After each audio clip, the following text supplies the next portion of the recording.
আরেকটা বেহায়া দিবস আছে, ভ্যালেন্টাইন ডে। মুরব্বীরা তো কম জানবে, ইয়াংরা জানবে ভ্যালেন্টাইন ডে।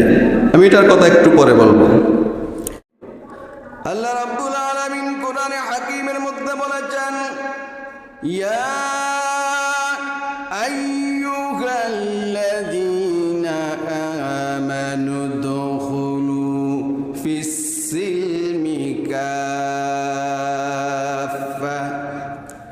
হে ইমানদাররা, যারা আল্লাহর উপর ঈমান এনেছো, রাসূলের উপর ঈমান এনেছো, কোরআন ও আখিরাত, হাদিস, জান্নাত জাহান্নামের উপরে যারা ঈমান এনেছো, তোমরা ইসলামের মধ্যে সব দিক থেকে ইসলামের মধ্যে দাখিল হয়ে যাও। সর্বদিক থেকে ইসলামে প্রবেশ করো।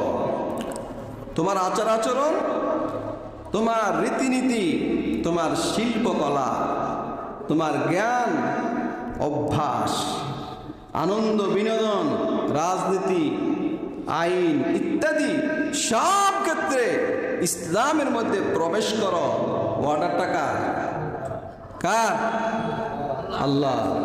আল্লাহর অর্ডার। যারা আল্লাহর অর্ডার মানে তারাই মুমিন মুসলমান। যারা বলে আমি বিনোদন করব ইউরোপিয়ান কালচার অনুযায়ী, আমি বিনোদন করব ভারতীয় কালচার অনুযায়ী, এটা আমার ব্যক্তিগত ব্যাপার। তোমার ব্যক্তিগত ব্যাপার নিয়ে তুমি জাহান্নামের চৌরাস্তায় যাও, মুসলমান দাবি করার অধিকার তোমার নাই। স্পষ্ট কথা।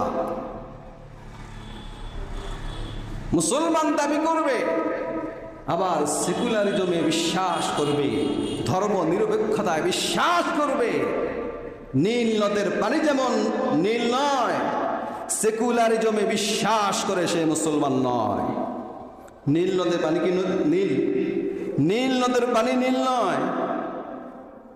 সুতরাং অমুসলিম সভ্যতা, সংস্কৃতি, শিল্পকলা, রাজনীতি, আইন ইত্যাদি রীতিনীতি, সামাজিক রীতিনীতি, এসব যদি অমুসলিমদেরটা পালন করা হয়, আবার মুসলমান দাবি করে নীল নদের পানি নীল নয়, এই দাবিদার মুসলমান নয়। স্পষ্ট কথা। হ্যাঁ, কোরআন তাই বলে। আমার কথা যদি বিশ্বাস না হয়, আপনি কোরআন পড়ুন, হাদিস পড়ুন, আপনি সিদ্ধান্ত নেন। কথা ঠিক না বেঠিক? আরেকটা বেহায়া দিবস আছে, ভ্যালেন্টাইন ডে।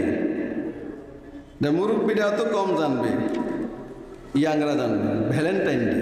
আমি এটার কথা একটু পরে বলবো।